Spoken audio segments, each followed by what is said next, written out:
So guys, this video you were about to watch have exposed Igbo politicians. I don't dey ask this question when this Ozigbo they ask. Nnamdi Kanu, Simon Ekpa, none of them are from Imo State, nor Anambra State. So why that? Now their state now the worst pass.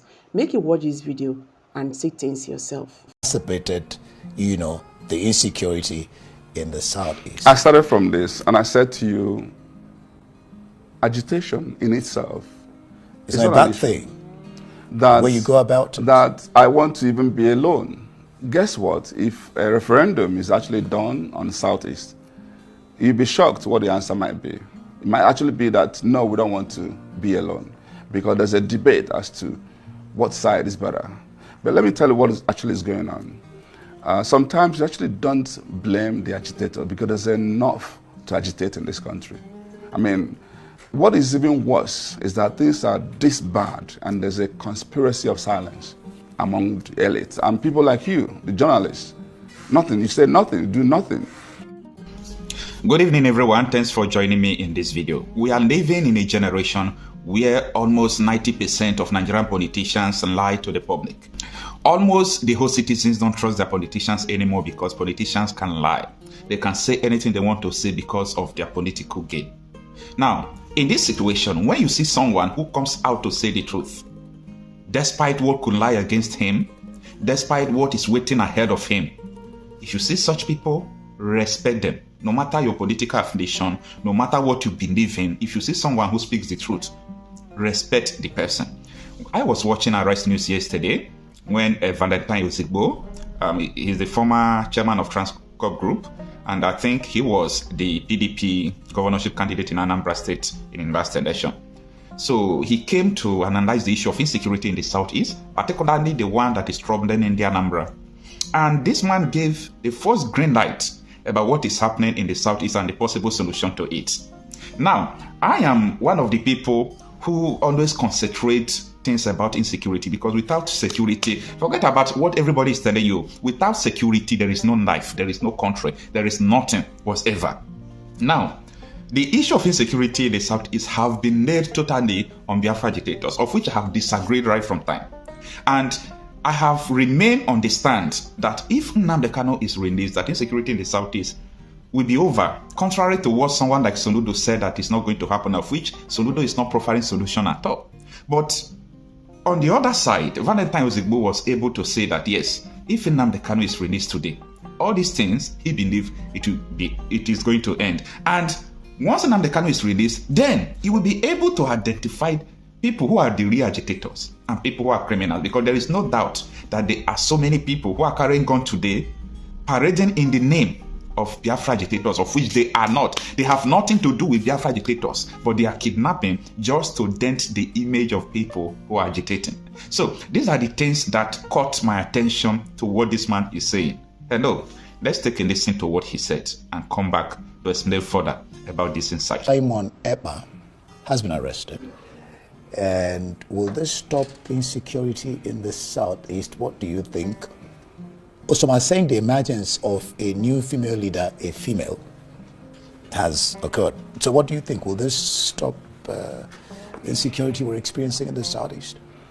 To be honest, I think for me, the place I want to start off this conversation is to try to paint a picture of how terrible things are in the southeast.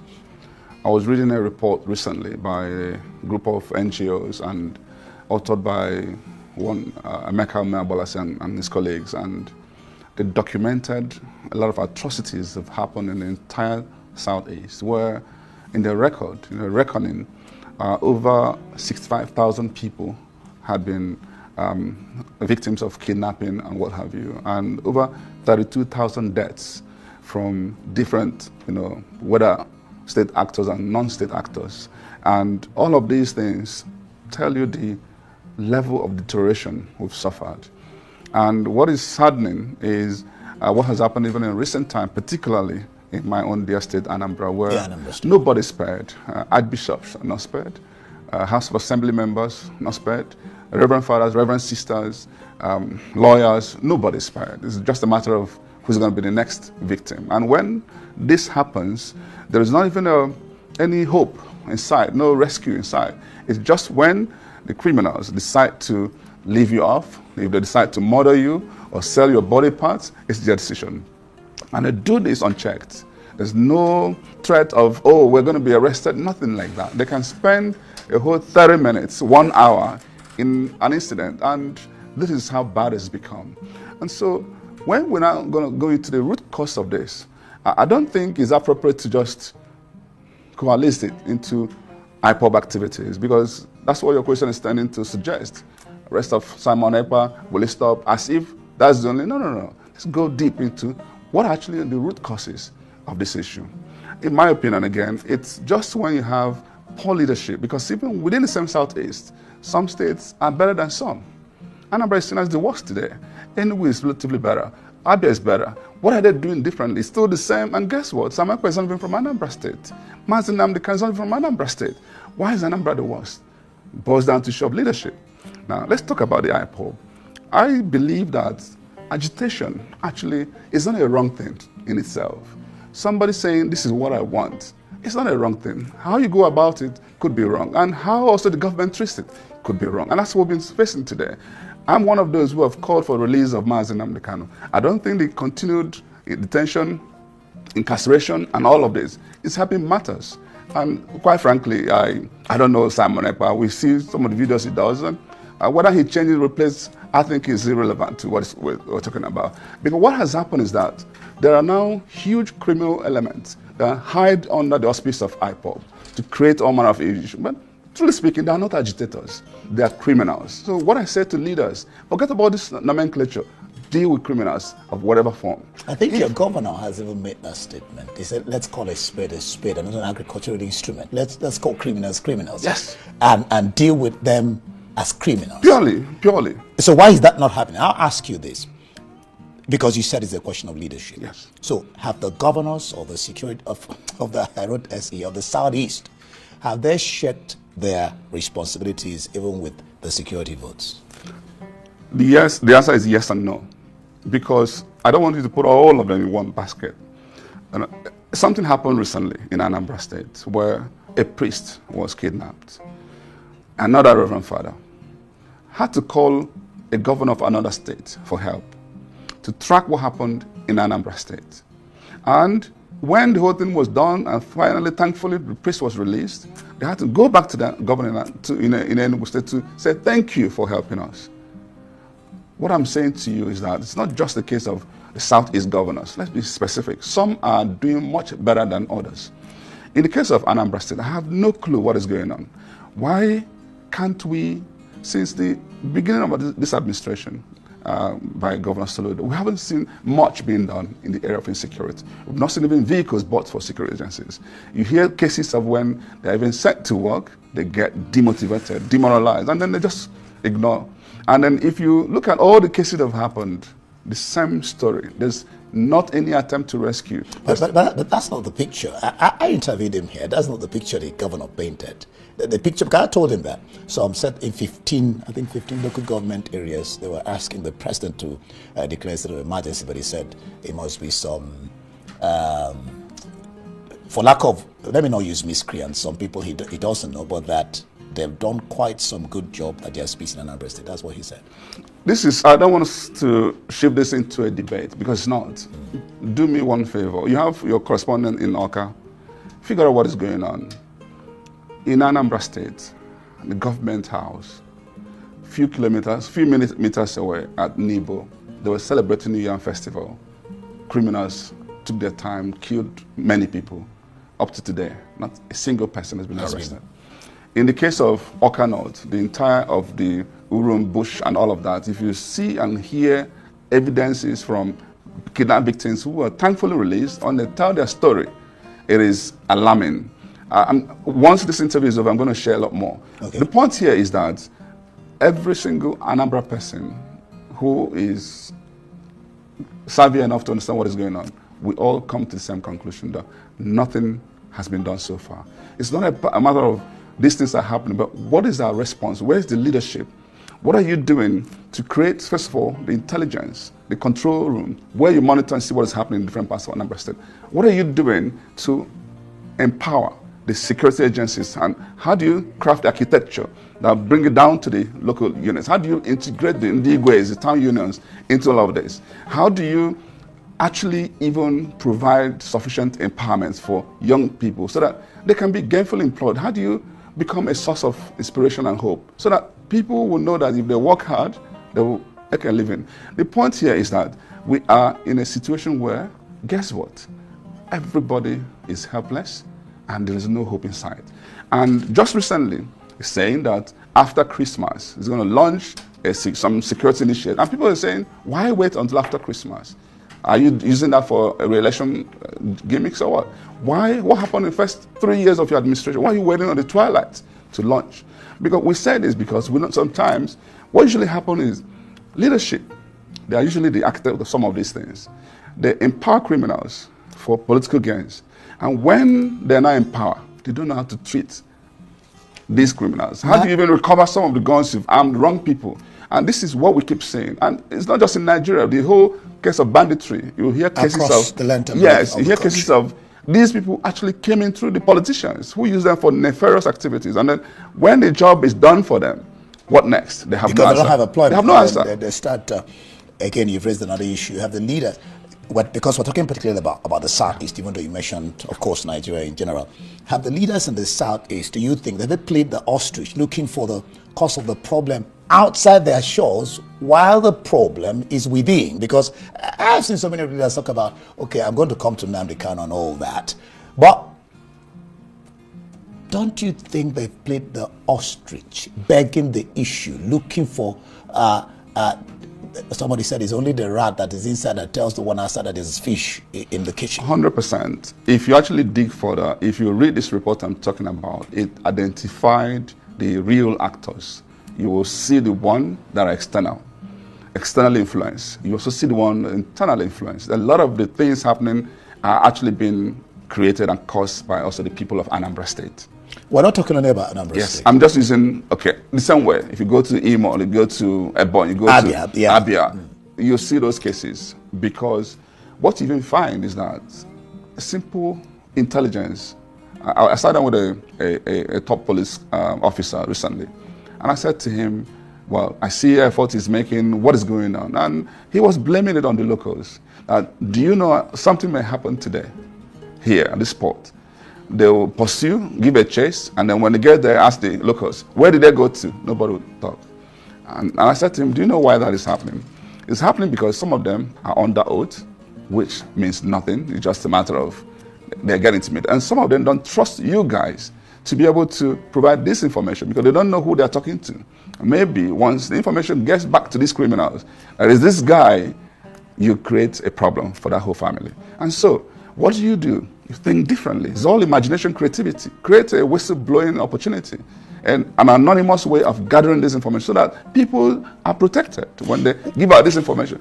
What I'm saying, in fact, is that none of these things are intractable. We've had issues like this in the past, and we solved them. So it's just a case of leadership. And what I keep saying to people, they should stop looking at whether it's external or internal. Don't blame anybody. Deal with the issue. Take leadership. Do what you have to do. Because you are the chief security officer. In the state.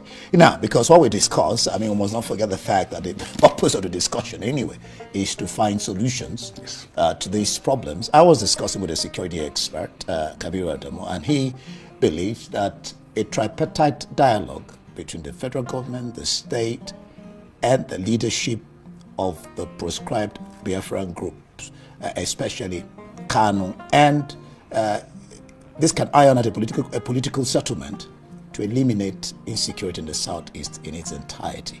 What do you make of this as a solution? I agree with that submission. You know why? Don't give anybody any excuse anymore. If we solve this problem and Nnamdi Kanu is out, you now know that the rest of the people making the noise are criminals. So there's not a case of debating, are they agitators, are they criminals? So agitators, they have basically not much reason anymore. So everybody who causes any other mayhem is a criminal. They treat him as one. Secondly, we go beyond just governor and presidential, and let's also bring it regional. I like to see the governors of Southeast come together and throw away their egos, just come together, blend together, and solve this problem commonly. Because the idea of you chase them in Imo, they run to Anambra, you chase them in Anambra, run to Imo, doesn't help anybody. But if they are able to come together, you chase them concurrently, and they will have no place more. Ebubago, what has he been able to do? As far as I'm concerned, the answer is in the result.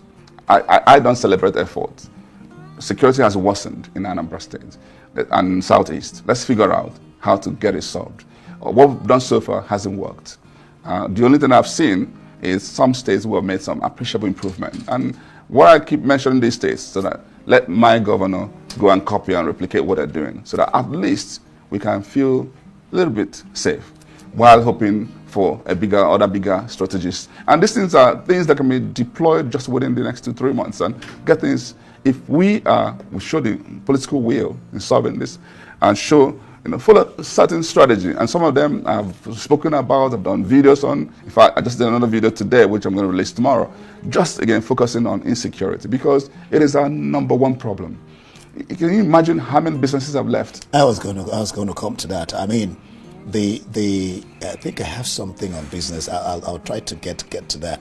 Nnamdi Kanu founded this now proscribed IPOB in 2012. Since then, it has metamorphosed into varied factions.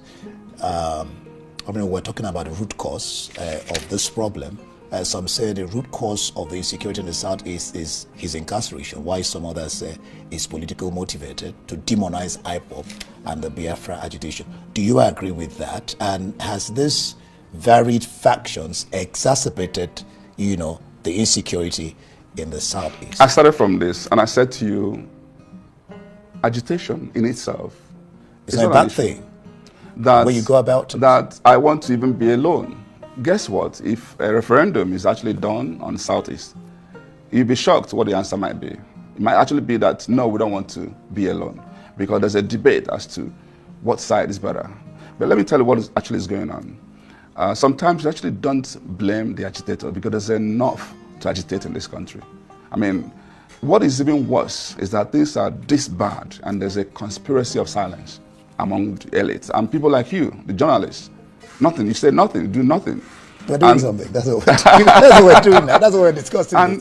So you can't say we say nothing. And then some of the former leaders, governors and co, because they all have EFCC files, nobody says nothing. That's the worst thing that can happen. That in the face of criminality, everybody keeps quiet. So on that note, Nnamdi Kanu was speaking up. It's actually commendable someone was speaking up. Sometimes he goes overboard, and some of us will cringe. No, you're going too far. But he wasn't. There's actually a good premise for people to agitate in this country. And guess what? It wasn't exclusive to Southeast alone. Almost every part of this country. Today, I don't see anybody agitating more than the northern part of Nigeria today. They are all agitating. But how do they do that? Some do that in the quietness of their home. And let's see, we've got to hold leadership accountable if we want a functional democracy. So, but how they managed the whole Nnamdi Kanu thing was how they, and the same thing happened with Boko Haram, by the way. When these things happen, deal with these issues, engage, dialogue, sit down and, guy, what is going on? Why are you doing this? Okay, see what we're going to do. Don't worry. Give hope, inspire people. This thing would have just fizzled away. But no, it's a case of even when they go to court and you see that everything is now being manipulated, begin to see political dimensions to it. Even the Simon Ekpa, there was a lot of accusation that it was opposition, different other parts were funding him to keep doing what he's doing. We don't even know the truth anymore. But the truth of the matter is that I honestly believe in not digging too much as to the issues in the past. What do we do going forward? And this is where I come in. We need pragmatic leaders who will sit together and say, let's stop blaming this. Take ownership. Because when you hold yourself accountable, imagination, things, and then in the case of Anambra, I've said it, why can't we just come together as a people? Whether some of the of IPOB, the church, the Igwes, the government people, the town unions, the traders, let's come together and have a proper dialogue. Where do we go from here? If we have such listening government that can bring everybody together and we craft a common strategy, there's no way this thing can. But all of a sudden, just to wake up and say, no more Monday sits at home. No solution, no answer. And guess what? People get murdered because you're threatening. There's no plan, no action. Nothing. It's really a shame that the governors in the Southeast can't stop that. One wonders. But some have stopped it, by the way. Anyway, they move on. Abia, they move on. Where Mazinam there's no sit at home in Abia. They move on. But in our own case, we haven't managed it well. That's why I keep saying, when we sit together, we will learn from the successes in different others, and we will come together. And this is not about politics. Let's get this job done because people are dying. It's about security of property and life, and then the business that has been lost over the years. You know, now you mentioned something about, well, I know you're not in PDP, but just a brief before we end the discussion. It affects you in one way because the talk around town is that all the opposition parties are just failing across the board, and that affects democracy because APC looks like it's standing as a behemoth, and if the opposition can't, rein APC in, then the masses suffer. Ologuaba says he sees the hand of a third force in this matter, the matter of the two National Secretaries, Anyanwu and Udoka on the other hand, after court cases, What do you make of this statement? Third first in this matter, the APC is responsible. Is that not indicting the party as to its lack of unity? There's a lot of things wrong with our democracy. And honestly, people like us, me in particular, I left my comfort zone to go into politics because of my rejection of this type of status quo, that we can't continue like this. What you see is a clear case of lack of internal democracy. What you also see, complicity. A lot of the people who ought to be talking, guess what? They're not talking because they're compromised. A lot of them have their EFCC files, so they can't speak up. That's what you're seeing. What you're seeing is death of our judiciary, where appeal courts will come up with judgment, another appeal court will come with judgment, because guess what? We are lawless. This country is honestly headed to full-blown lawlessness. Our judiciary needs to sit up. They need to figure out what to do to restore their dignity, their credibility. It's in tatters. I am ashamed, honestly. When I see some of my friends who are in that field, I said to them, what are people doing? Speak up. Forget about this selfishness. Greed and selfishness is dealing with us. And that's why those who can speak are not been speaking up, because maybe they're on the table that's chopping. So that's what you see. And I honestly really don't care who is National Secretary in PDP. But let due process be followed. That's all I am. When they resolve, go through due process and let the right people speak up and say no. So whether there's a third force coming, we've always known that. Is it just realizing that? So you agree? Of course. There are many forces. Right, and even within them, there are forces against themselves. We're going to leave it here. While you're blaming the judiciary, some blame the politicians for circumventing the laws and everything. We were talking there. We don't have all the time. I'm sorry. Blame also the citizens who are not saying enough is enough. Blame Nigerians. All right. Because when you sit up, politicians will have no option than to sit up. All right, guys. I believe we all now understood what is happening in the Southeast. It's very clear. Yes, it's very clear. So let's hear from you. What's your take on this? Please drop your comment below the comment section. Give us a thumbs up. Don't forget to, share this video. Share this video. Let it go viral so that all Biafrans we understand what is happening today in the Biafra land. Thank you and bye for now.